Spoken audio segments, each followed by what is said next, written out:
aimez DevApps. Alors venez nous soutenir en vous rendant sur tipeee.com/devaps et laissez-nous un petit tip.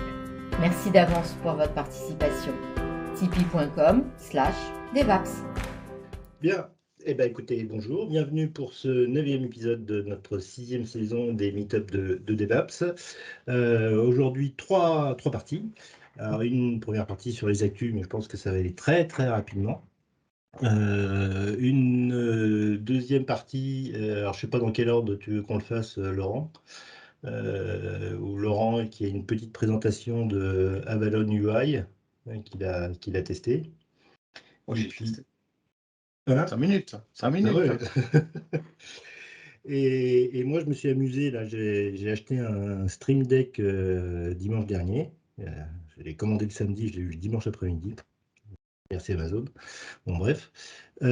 Et donc, je me suis aperçu que on pouvait développer ses propres plugins pour Stream Deck. Donc, je voulais vous montrer un petit peu ce que j'ai vu jusqu'à présent sur comment on pouvoir développer ses propres plugins. Donc voilà un petit peu le programme de la soirée. Alors, côté actualité, j'ai pas grand-chose. Il y a Damien qui m'a envoyé une actualité absolument formidable concernant donc le JDK, l'implémentation de référence de Java 18 qui est désormais disponible. Tu veux nous en dire plus, Damien? Attends, si, je sais qu'ils ont fait un petit peu de travail, c'est sur la réflexion, Ouais. comme en C#. Mais voilà, je n'ai pas été plus loin. J'ai un collègue qui m'en a beaucoup parlé, mais et c'est marrant parce qu'en fait, quand je discute avec, j'ai l'impression qu'il me parle de C#, quoi. Enfin, il y a tellement de choses semblables. Ouais. L'un s'inspire de l'autre et réciproquement, quoi. C'est ça. Enfin, Java reste quand même plus verbeux que C#, je trouve. Ouais. Et plus répandu aussi. Hein. Et plus précoce. Deuxième actualité, alors c'est assez drôle. C'était lundi matin quand je me suis réveillé, tout d'un coup, je me suis dit putain, il faudrait que peut-être la dernière fois on avait parlé, je sais plus de quoi exactement, mais je me suis dit tiens, on pourrait parler un petit peu des mots-clés qui existent dans C#, comme override, etc. Et j'avais pensé aux classes SILD. Et c'est vrai qu'on n'utilise pas souvent les classes SILD. Enfin, je vois peu de gens l'utiliser. Enfin, ceux qui utilisent Ndepend l'utilisent forcément. Mais sinon, c'est vrai qu'on l'utilise assez peu. Je le vois assez rarement. Et v'là-t-il pas que 5 minutes plus tard, en regardant dans mes fils d'actualité, je vois que notre ami Gérald Barret a fait un article dessus sur les performances des classes SILD. Donc je vais vous mettre le lien là, de son article, alors qui est en anglais malheureusement, mais qui est assez intéressant pour voir justement les performances. Tu veux nous en dire deux, trois mots, Gérald, si tu as accès à ton micro? Ouais, les performances, c'est juste un truc accessoire à côté. Hein. Par défaut, une classe devrait être sealed. Enfin, pour moi, en tout cas, sur mon cas, les gens devraient mettre les classes sealed par défaut. Et ensuite, si jamais il y a des besoins de unsealed, on peut là, mais ça prend que les classes soient designées pour être overridées aussi. Mais au moins, ça force les gens à se poser la question. Mais le fait qu'il y ait des différences de perf, dans certains cas, hein, pas dans tous les cas non plus, ça peut donner un argument de plus pour que les gens essayent. C'est juste pour convaincre encore plus les gens D'utiliser d'utiliser Shield tout le temps. Et pour info, si tu scrolls down tout en bas, là où je parle d'analyzer, il y a dans les analyzers standards, là, ça va venir prévu pour C# 7 normalement. Plus bas, plus bas. Ouais, là. La petite note là dans .NET 7, ils sont en train de rajouter de nouvelles règles. Ah, je vois que tu as rajouté le copy dans ton code. Ouais, je me suis inspiré de ton commentaire. Je me suis dit, tiens, je vais le rajouter aussi avec d'autres fonctionnalités. Mais Ah, ça, là. ouais. Et J'ai copié ce qu'ils faisaient dans docs.microsoft.com. Ça va être le nom du langage au-dessus pour les autres avec shell ou le nom du fichier, même dans certains cas. Ouais. Je vais te le repiquer, ça. Bah, c'est docs.microsoft.com si tu veux. OK. Et dans quel cas, c'est pas intéressant? Parce que Bah, ça, c'est tout le temps intéressant, mais juste pour le design. Après, en termes de pair, c'est juste que ça donne plus d'informations au Git. Et quand le Git est capable, en gros, il y a deux cas principaux. Le premier, c'est tout ce qui est méthode virtuelle. Parce que s'il sait que la classe est, enfin, quand le Git connaît le type exact de la classe, il peut remplacer un call virtuel par un call direct à une méthode. Ce qui fait que bah, ça évite une indirection par la vtable. Donc, c'est un peu plus rapide. Et l'autre cas, c'est un cas un peu particulier à .NET où les tableaux par défaut sont covariants. C'est-à-dire qu'en gros, on est capable d'assigner un string array à un object array, par exemple.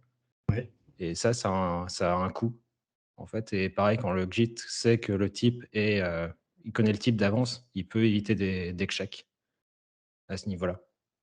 Et donc, sauve aussi un peu de temps. Voilà. OK.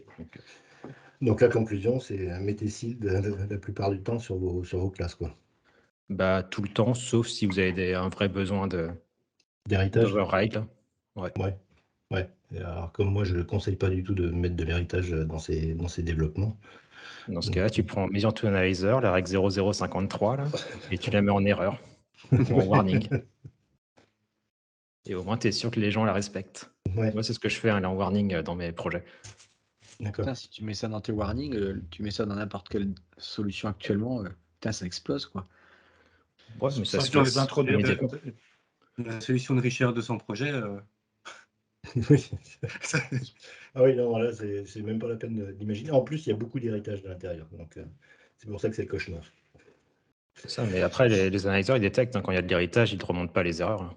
Ouais. Enfin, il sait qu'est-ce qui est. C'est ce que tu peux mettre sealed ou pas, là. Ou statique même, hein, quand c'est pas statique. C'est pareil. Statique, c'est une classe sealed. Donc, Ok. Bien. Bah, Laurent, tiens, puisque tu es chaud, tu nous parles un peu d'Avalon UI? Ouais, vite fait. Merci. Juste avant ça, il y avait une petite news que je voulais partager aussi à propos de Dapper. Ils ont enfin introduit ce qu'ils appellent des quick start. Il y en a que 2 pour l'instant, mais ce qui est intéressant, c'est de voir en fait qu'ils ont des quick start enfin pour les différents langages des SDK. Et en fait, c'est vraiment une super façon rapide d'apprendre un peu quelle est la syntaxe du SDK et des genres de choses pour appeler des services ou pour utiliser les différents composants qui créent, quoi.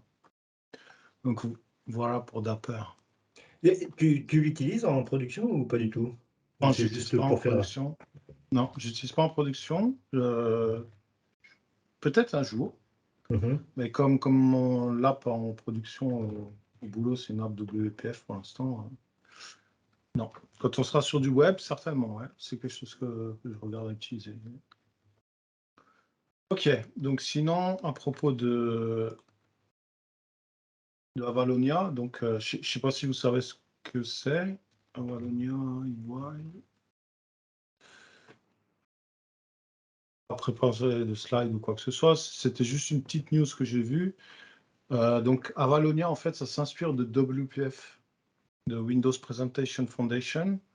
Et en fait, les gens qui ont créé Avalonia ont créé on va dire, un XAML à la WPF qui est cross-platform. Donc, on va pouvoir runner ces applications sur Windows, Mac, Linux, Raspberry Pi, WebAssembly, iOS et Android. Et ça, c'est la nouveauté dont je voulais parler, ces 3 derniers trucs. C'est quelque chose qui a été annoncé la semaine dernière. À savoir que le projet a vraiment bien grossi. Moi, mon intérêt, c'était de le traquer par rapport à justement rendre notre applicatif WPF multiplateforme. On voit qu'il y a quand même des noms qui sont bien connus, JetBrains, Thales, Unity. JetBrains a porté une partie de ses tools sur Avalonia pour justement avoir de la UI. Ils avaient des tools en WPF et donc avoir de la UI sur les autres systèmes. Donc la news dont je voulais vous parler, c'est C'est en fait l'annonce qu'ils ont fait la semaine dernière sur la possibilité d'utiliser Avalon UI pour faire donc de l'applicatif desktop. Ça, c'est pas nouveau. Donc là, l'applicatif de démonstration, c'est Wordle. Je pense que vous avez tous vu ça sur Twitter, les gens qui sont sur Twitter, les gens qui postent leurs tests. Alors là,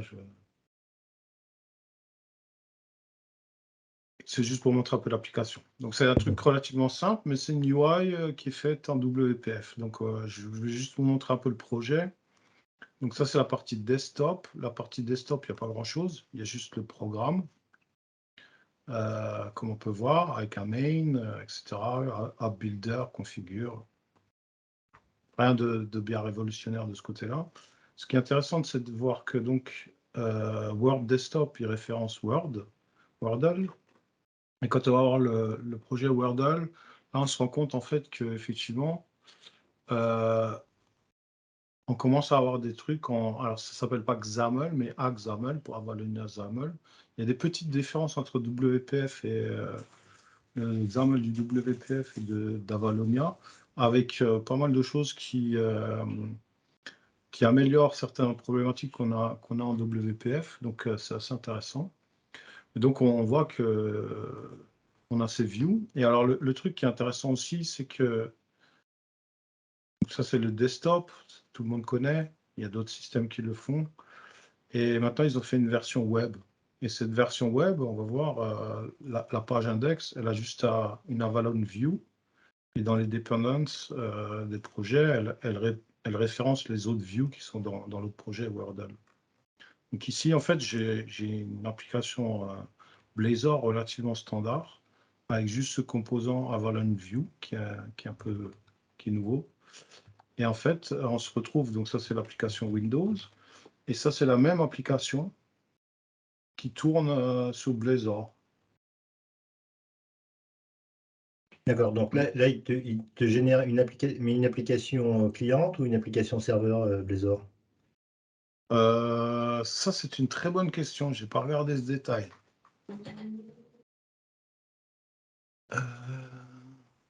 WebAssembly. Oui, non, je suis bête, c'est WebAssembly. Si, j'avais regardé. C'est WebAssembly. C'est complètement du WebAssembly. C'est basé sur Skia Sharp. Skia est une librairie qui a été faite par Google, qui est utilisée pour faire du rendering 2D. Et donc, en fait, c'est ce qu'utilise Avalonia pour faire le rendering de son applicatif. Et donc là, on voit que franchement, il n'y a aucun port. Quand tu dis ça, ça veut dire que ce qui est dessiné ici ne sont pas des composants, enfin des bases HTML standards, genre des span, Non. div, p, etc., mais un canvas avec. Ouais, Et comment ça marche pour justement tout ce qui est accessibilité? ça, j'en sais rien du tout. Je n'ai pas plus regardé que ça. Ah bien. Accessibilité et test. Ça, je ne sais pas non plus. Mais je trouve que c'est quand même assez intéressant de voir en fait qu'on arrive à avoir un truc multiplateforme. Alors, je sais qu'il y a Uno qui va dans la même direction aussi, mais effectivement, pour le testing et tout ça, je ne sais pas du tout comment ça va marcher. Peut-être que tu testeras dans une application Windows et tu penses que ça va marcher dans le web. Je ne sais pas. Très bonne question en tout cas. Mais encore une fois, il n'y a rien de préparé. J'ai vu la news, Ouais. j'ai juste pris le projet, regardé un petit peu et fait tourner. Et c'est assez bluffant quoi, de voir en fait cette possibilité-là, quoi. Il faudra voir qu'est-ce qui sort après entre jetant Uno, qui est pas mal avancé aussi sur la même problématique, là, de faire une application et de la déployer sur c'est pareil, mobile, web, etc. Ouais. Et Avalonia, je sais pas trop ce qui va sortir de cette compétition. Et Maui là-dedans? Bah oui, ils sont en retard, de toute façon, ils n'ont pas Linux, donc déjà, ça élimine beaucoup de use cases, là. Moi, je pense que Microsoft, ils ont pris vraiment beaucoup de retard dans tous ces sujets-là. Et que quand je vois comment c'est dynamique, cette communauté à Valonia, Uno aussi, j'ai un peu de mal à voir où ça va aller. Maui. Bon, après, je pense qu'il y a beaucoup d'entreprises et de choses comme ça qui vont choisir Maui parce que ça vient de Microsoft, quoi. Mais Ouais, et puis la transition Xamarin, Maui, quoi. En plus, ouais. Et Uno, c'est des Québécois, non? Qui font ça. Ouais. Il me semble. Ouais. Ouais, ils sont à Ouais. Montréal, ouais. Ouais. Ils m'avaient contacté. Bien, bah écoute, merci pour cette petite présentation. Donc moi je vais vous parler de ce truc-là, là. Je sais pas si. Hop, donc le Stream Deck, là. Alors je vais essayer de. Alors je vais faire une grande première. On peut faire présenter dans Teams avec PowerPoint. On va voir si ça marche. C'est la première fois que je fais ça. Vous voyez quelque chose ou... Ouais. Oui, Ouais, c'est bon. Ouais. 4 Stream Deck. Bien, donc alors, je ne sais pas si vous connaissez Stream Deck. Donc le principe de Stream Deck, de façon bête et méchante, c'est juste un petit boîtier sur lequel il y a un certain nombre de boutons qu'on peut personnaliser et qui vont déclencher un certain nombre d'actions qui vont pouvoir interagir avec votre PC ou des différentes applications. C'est utilisé surtout par les streamers pour pouvoir déclencher une action rapidement plutôt que d'avoir à mémoriser un certain nombre de raccourcis clavier, etc. Donc j'ai reçu ça dimanche et puis en lançant l'application, je me suis aperçu qu'on avait la possibilité d'ajouter des plugins. Et puis dans les plugins, il y a une catégorie qui s'appelle outils de développement. Donc je me suis dit, ah tiens, donc ça peut servir pour Visual Studio Code, ça peut servir pour Visual Studio tout court, etc. Donc j'ai commencé à regarder et effectivement, il y a un SDK. Et on peut développer très bien une application un plugin pour Stream Deck, aussi bien en C# que en JavaScript, que en Objective-C ou en C++. On peut faire tout ça. Alors, si on regarde au niveau de l'application Stream Deck, donc c'est celle qui vous permet de personnaliser votre Stream Deck. Donc, vous avez une première vue ici en haut, là, c'est le canvas, donc qui est une vue de votre Stream Deck. Donc, je vais vous décrire rapidement pour ceux qui ne connaissent pas du tout la machine, où donc on a la possibilité d'abord de sélectionner son device, si on a plusieurs Stream Deck. Choisir son profil, donc c'est suivant son environnement, on va dire par exemple, je suis en train de faire un live sur Twitch, donc je vais me mettre plutôt dans un profil Twitch, ou je suis en train de développer sur Visual Studio, je vais me mettre plutôt dans un environnement Visual Studio. Ensuite, vous avez le petit bouton Store qui vous permet d'avoir une autre fenêtre qui vous permet d'accéder au marché des différents plugins. Bon, les préférences, on s'en fout un peu. Et sur la droite, vous avez l'ensemble justement des plugins. Donc, pour chaque plugin, vous avez un certain nombre d'actions que vous pouvez mettre à l'intérieur de votre canvas. Donc, par exemple, ici, là, on voit, on a système, on peut prendre le bouton Open et puis le mettre n'importe où sur son canvas. Et puis après, le paramétrer avec la partie qui est le Property Inspector, dans lequel vous pouvez mettre le titre et puis rajouter un certain nombre de paramètres de votre bouton que vous pouvez, qui sont spécialisés suivant l'action que vous voulez déclencher. Alors comment ça marche? De façon très simple, vous avez votre Stream Deck, vous avez l'application Stream Deck qui est lancée en tâche de fond dans Windows ou dans Mac d'ailleurs. Vous avez à l'intérieur un plugin manager et puis il communique avec vos différents plugins via des messages en JSON par WebSocket. Donc en gros, c'est quand vous cliquez sur un bouton, vous avez un message JSON qui vous est envoyé par WebSocket. Et quand vous voulez interagir avec le Stream Deck, vous envoyez un JSON pareil par WebSocket sous forme de JSON. Votre plugin, alors qu'est-ce qu'il y a à l'intérieur? C'est relativement simple. Vous avez d'abord un manifeste. On verra en détail ce qu'il y a à l'intérieur. Donc dans votre manifeste, c'est là où vous dites c'est moi l'auteur, voilà ce que fait mon plugin. Vous déclarez un certain nombre d'actions, donc les différentes actions, les différents boutons que vous pouvez mettre à l'intérieur de votre application.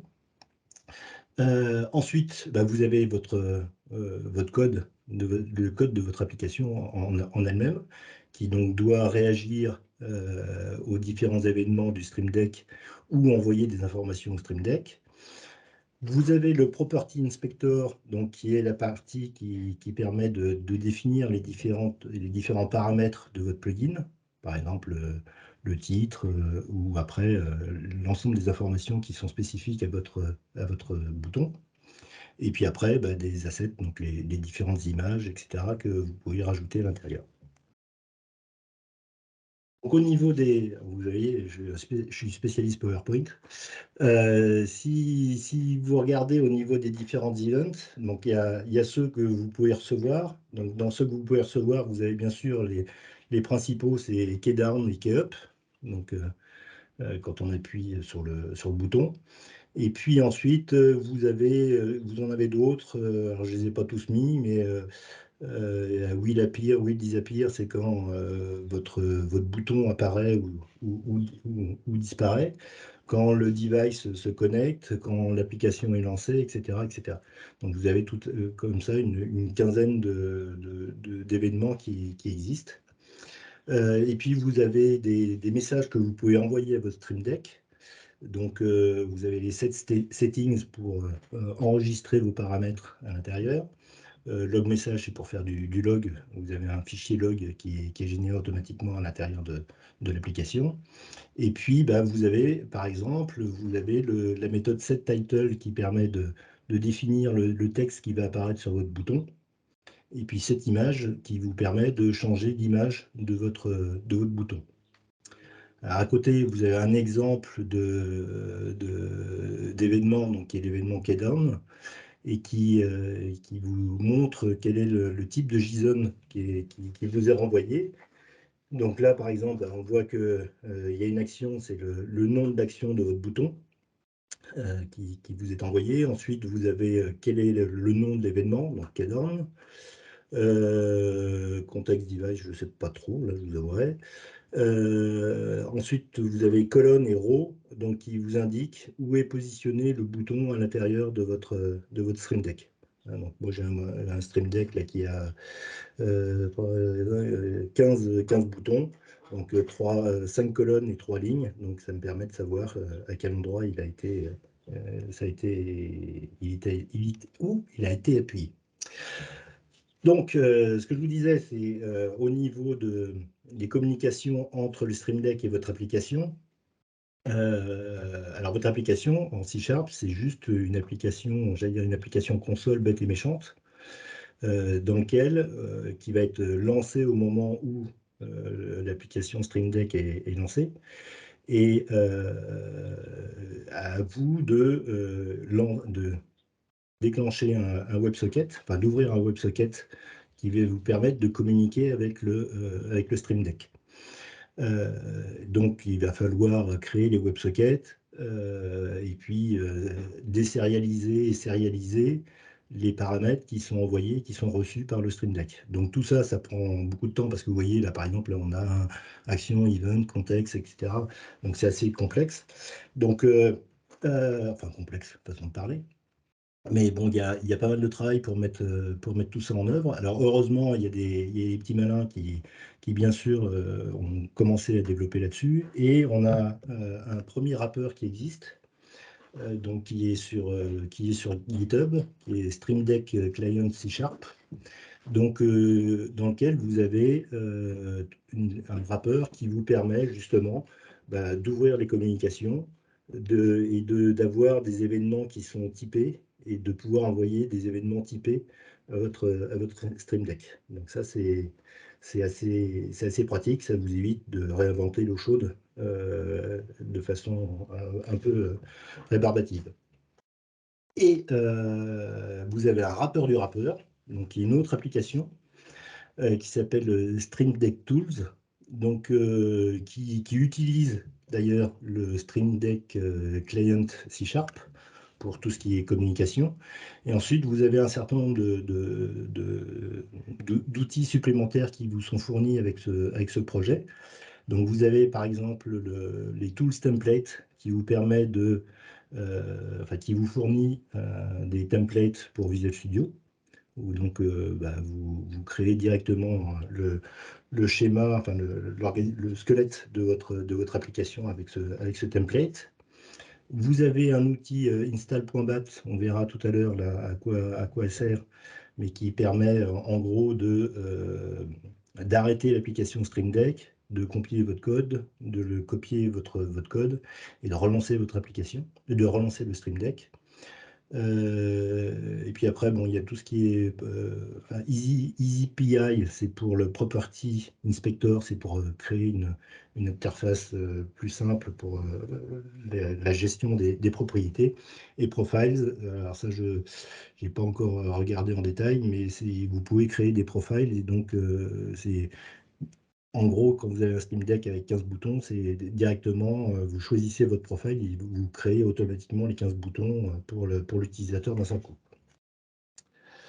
Alors, je vais arrêter la présentation. Alors, comment on fait pour arrêter la présentation? Arrêter la présentation. C'est en gros. Donc, je vais lancer Visual Studio. Hop. Je vais partager l'écran. Un peu plus, voilà. Donc, j'ai installé le template qui permet de créer des outils pour Stream Deck. Voilà, bon, Stream Deck Tools Template. Ensuite, au niveau du nom, alors faites attention, là, vous voyez qu'il y a des espaces, etc. Il n'aime pas du tout. Donc, je vais mettre Meetup.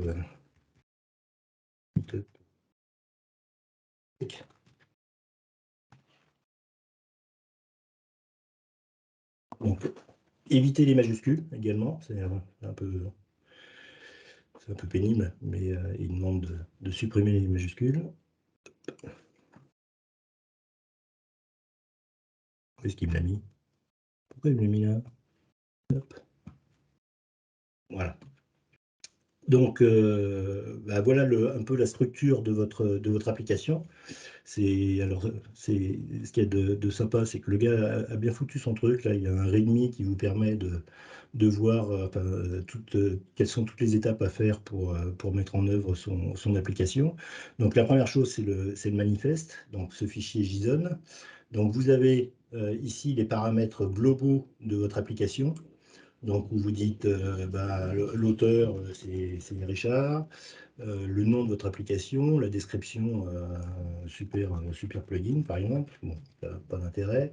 Ici, vous avez, au sein de vos assets, quelle est l'icône qui est utilisée pour votre application. L'URL, bon, il y a un raccourci dans l'application qui vous permet de lancer votre site. Le chemin de votre application, donc sans le point .exe. Alors, vous pouvez définir le code passe pour le chemin Windows et vous pouvez aussi le définir pour macOS. Je ne sais plus ce que c'est la syntaxe, je crois que c'est macOS ou un truc comme ça. Donc, vous pouvez très bien créer un plugin qui fonctionne aussi bien pour macOS que pour Windows, mais dans ces cas-là, il va falloir fournir 2 versions de votre application, mais que vous packagerez en une seule. Ensuite, la catégorie, c'est le nom de votre... Si on regarde le Steam Deck, je vais lancer, il est où? Ici, là, c'est Soundbar, c'est Stream Deck Desktop, etc. Donc ça, c'est le nom. Donc là, on va mettre DevApps, par exemple. Ici, l'image, c'est l'image de la catégorie, c'est ce qu'on retrouve ici, là, à côté du nom système. Et puis ensuite, vous pouvez dire, pour les OS qui sont supportés, donc là, vous voyez que c'est un arrêt. Donc là, moi, j'ai mis uniquement Windows version 10. Vous pouvez rajouter macOS, ce genre de choses. Et puis ensuite, quelle version du SDK de Stream Deck que vous voulez utiliser. Bien, donc ça, c'est la première étape. Bon, on peut enregistrer, on s'en fout. La deuxième étape pour faire joli, bah, c'est de définir l'ensemble de vos images qui vont être utilisées à l'intérieur de votre application. Donc, les boutons, quelles sont les images qui apparaissent sur les boutons.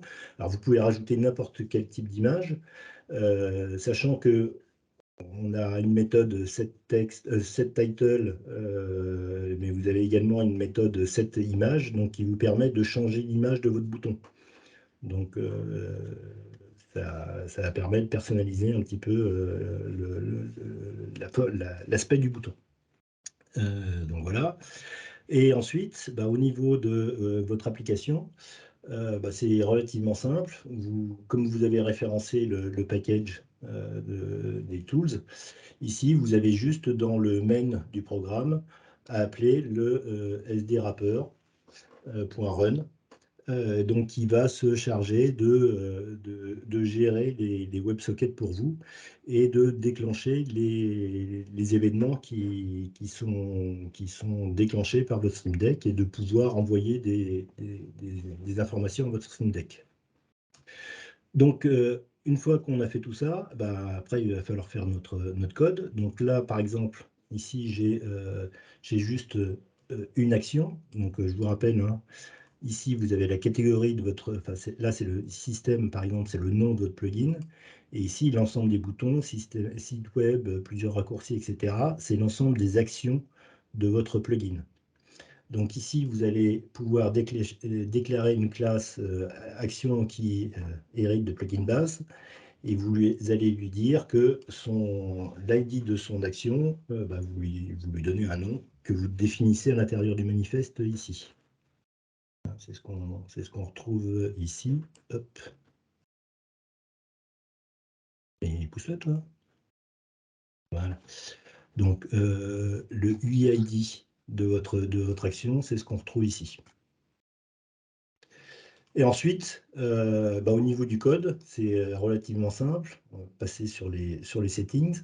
Vous avez ici, dans le constructeur, un premier code qui est exécuté dans lequel bah, vous pouvez récupérer les settings qui ont été enregistrés dans le Stream Deck dans une session précédente, ou alors créer des settings par défaut. Et ensuite, bah, vous avez surtout l'événement kpress qui est appelé à chaque fois qu'on appuie sur un bouton, donc un keydown, donc avec dans le kpload les informations que l'on avait dans le PowerPoint tout à l'heure, c'est-à-dire à quel endroit, par exemple, le bouton se trouve.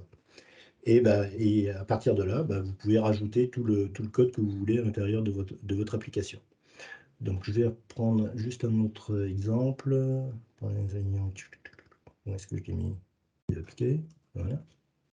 Un qui marche. Donc là, c'est exactement le même type, enfin, c'est la même application. La seule chose que j'ai rajoutée, c'est que ici, j'ai déclaré une petite variable counter. Et à chaque fois qu'on appuie sur le bouton, j'incrémente cette variable.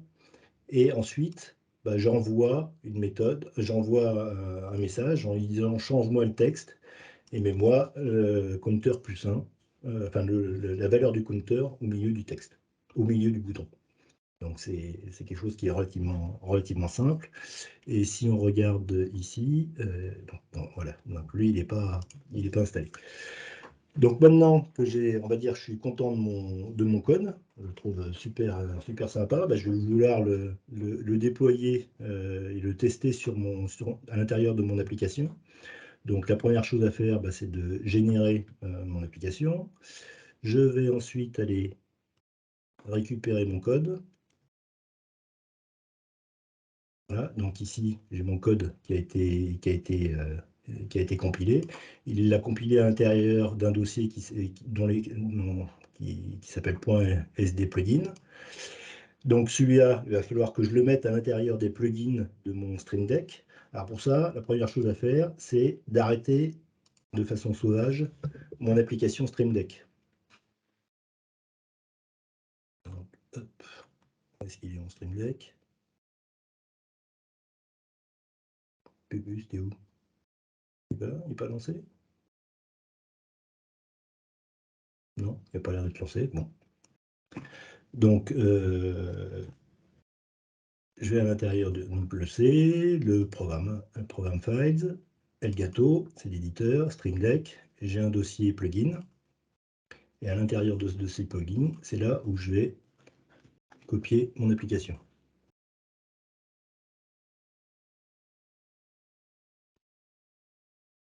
Donc maintenant, si je relance mon application Stream Deck, Elle était lancée, en fait, déjà. elle a été lancée, ouais. Alors, où est-ce qu'elle est? Stream Deck. Et là, voilà. Donc, rebelote.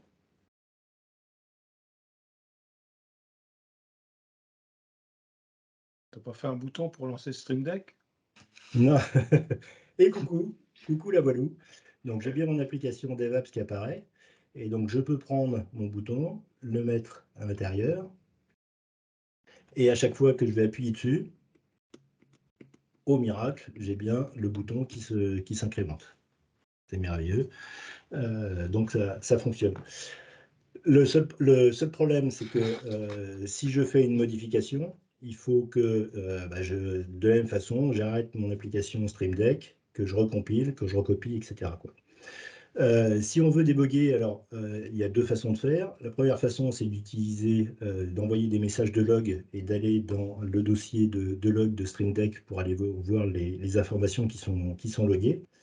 Il y a aussi la possibilité dans Visual Studio de s'attacher au profil. Qu'est-ce que c'est déjà? Je me souviens plus. Dans le débugger, ouais. Ouais, c'est dans les bugs. Attaché au processus, voilà. Donc, je vais chercher mon application. Donc, c'est bien mon application DevAppsK qui est lancée. Donc, je peux m'attacher à cette application.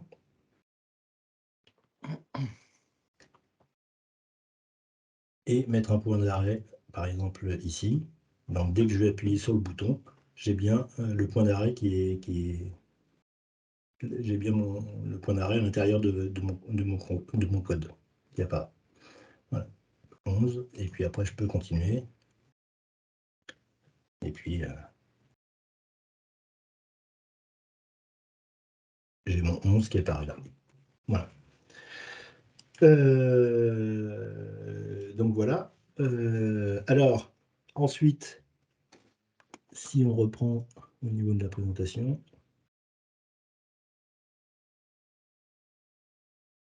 Vous avez vu ou pas? Je vais rater le partage. Présenter. Voilà. Juste pour un slide.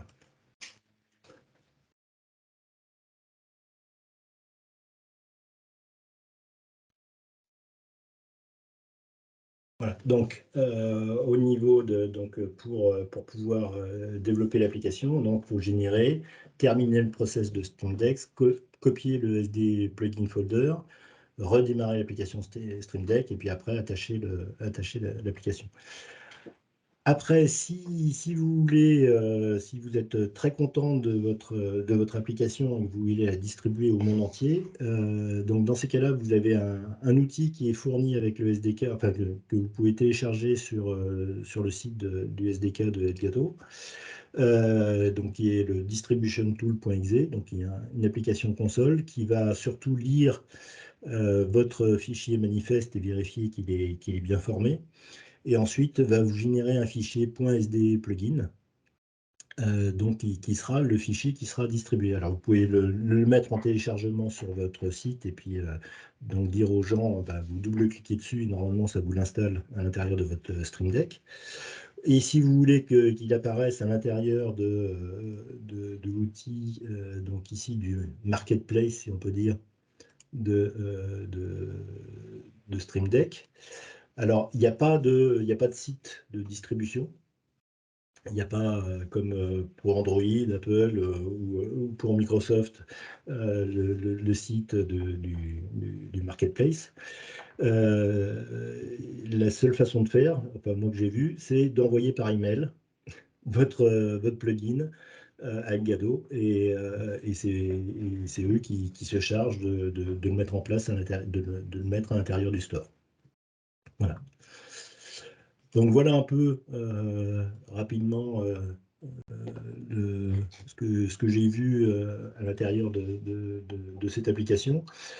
Moi, la chose qui m'a un peu choqué, c'est au niveau sécurité. Je ne sais pas ce que vous en pensez, mais en gros, on peut faire ce qu'on veut, quoi.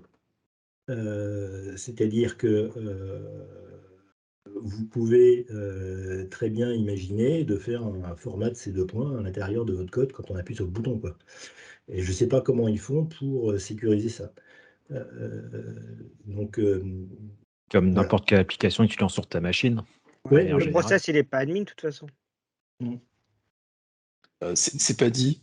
Il y a récemment des problèmes de sécurité. Moi, j'avais suivi concernant des drivers pour des souris pour Oui. joueurs, entre autres, qui avaient le problème parce qu'elles installaient des drivers. Et quand tu les plugs, elles vont demander un téléchargement, tu as les privilèges admin. Et puis Mhm. après, en fait, le problème, Ouais. c'est que les privilèges admin, ils sont pas lâchés après. Les Ouais. souris Razor, c'est ça? Je crois. Ouais, il y a eu Razer, Ouais. et il y a eu d'autres marques, hein, ça n'a pas été les seuls. Hein. Donc, là, je vais déconnecter celle de mon fils alors. Ouais. Non, il y a ça qui m'a un peu choqué. Après, après, on peut imaginer vraiment tout ce qu'on veut. Il y a notamment un événement qui est déclenché, je crois, toutes les secondes, donc dans lequel vous pouvez faire quelque chose. Donc, je ne sais pas, moi, par exemple, vous pouvez imaginer sur Azure DevOps, vous allez appeler les API d'Azure DevOps pour savoir si la dernière build s'est bien passée et si la dernière build s'est mal passée, d'afficher un bouton rouge plutôt qu'un bouton bleu à l'intérieur de votre Stream Deck, de faire comme ça une surveillance à l'intérieur de votre deck. On peut faire véritablement tout ce qu'on veut, quoi. Hein. C'est assez impressionnant, quoi. Voilà. Moi, j'ai un ancien collègue qui avait commandé des claviers comme ça sur je ne sais plus quel site chinois où tu payes 3 francs 6 sous. Bon, tu n'avais pas le système de LED comme tu peux avoir là d'affichage super ridicule. Et justement, il faisait tous ces shortcuts ReSharper ou machin, trucs avec ça, quoi. C'est assez marrant, quoi. Ouais, Et tu- alors, ouais, il y a dans les outils de développement, là, il y a dans ce qui nous intéresse, il y a 2 plugins. Il y en a un pour Visual Studio Code et il y en a un pour Visual Studio. Alors, le problème, celui de Visual Studio, c'est uniquement pour Visual Studio 2017. Donc, ça marche pas très intéressant, quoi. Et Visual Studio Code, ça demande à installer aussi un plugin à l'intérieur de Visual Studio Code pour que les deux puissent communiquer les uns avec les autres, quoi. Donc pareil, ils mettent des WebSockets entre Visual Studio Code et le Tools. Mais bon, vous avez des outils qui font des web requests ou ce genre de choses. On peut imaginer tout ce qu'on veut, quoi. tu vas l'utiliser comment? Je sais pas. T'as déjà utilisé? Ouais. Et Je sais pas. tu l'as payé combien? Parce que je trouve que c'est quand même assez cher pour ce que c'est, quoi. Je sais plus, je crois que c'était 30 euros. 130 €, ouais, je crois. Il y a le petit, je crois qu'il est à 75, 79. Et puis le moyen qui est à 130 et quelques. Et puis après, il y a le gros à plus de 200 €, quoi. Après, moi, j'utilise, donc on en avait discuté en fait sur le Slack, c'est qu'il y a un plugin qui s'appelle Windows Mover qui vous dit vous pouvez placer la fenêtre à tel endroit, position X, position Y, puis on donne la longueur et la largeur. Et en fait, j'utilise plus du tout PowerToys. C'est sur mon Stream Deck, j'ai mes configurations d'écran, donc j'ai une petite fenêtre à gauche qui prend un tiers de l'écran, une deuxième fenêtre à droite qui prend 2 tiers de l'écran, c'est un 34 pouces. Et au fait, je sélectionne ma fenêtre, j'appuie sur mon Stream Deck, elle se place toute seule. Ouais. Et alors, pour les applications, donc j'utilise souvent Internet Explorer avec Visual Studio. Eh ben, j'ai un bouton. Dès que j'appuie dessus, j'ai Internet Explorer qui se lance sur ma partie de gauche et Visual Studio ou Rider sur la partie de droite. Et franchement, depuis que j'ai ça, je n'utilise plus Portoise, quoi. J'utilise plus que ça. Ouais. C'est vrai qu'en plus, il y a la possibilité de lancer plusieurs raccourcis à la fois.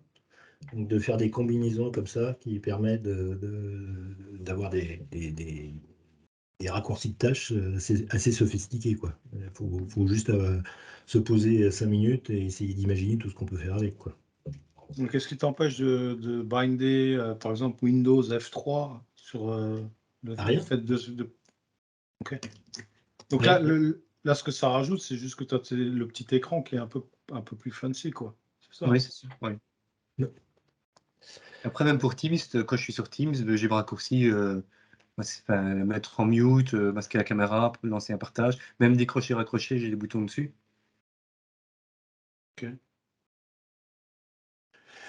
Voilà. C'est Ça quand la reste un fête des gadget, hein, pères? c'est clair que c'est un gadget. Hein. Oui, c'est complètement un gadget. Ouais.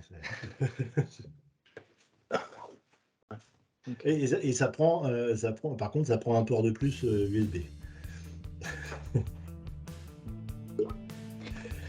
Bien. Bon, bah écoutez, voilà. Moi, si vous avez d'autres choses à rajouter, non.